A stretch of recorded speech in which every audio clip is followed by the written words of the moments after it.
অ বাইদেউ ঘৰত আছে না?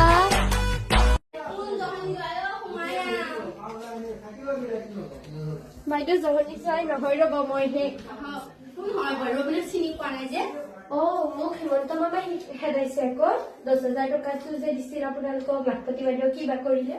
10,000 টকাটো আমাৰ শুৱালকুছি মানুহৰ কাৰণে আজিকালি 10 টকাৰ নিচিনা হৈছে। দীক্ষিন্তি আনিলে শালক ফ্ৰেম আনিবা নোকোলাই, কৰ কিবাহে আনিবা নোকোলাই, সেইকাৰণে 3জনী ছাগলীকে কিনি থৈ দিছিল। বাইদেউ শুৱালকুছিৰ মানুহ শাল বব লাগে, আপুনি আৰু ছাগলী। আপোনাক কৈছো দেখোন ছাগলী দুজনীৰে পইচা নোকোলাই ভালকে, আৰু 10,000টোত আমি শাল কেনেকে বম?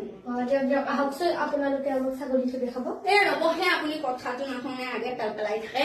ছাগলী দুজনী নাই নহয়, ছাগলী 3জনী মোৰ যে হিংসাপুৰীয়া মানুহবিলাকে মামাৰ পইচা দি ছাগলী কিনা বুলি দেখা পায়।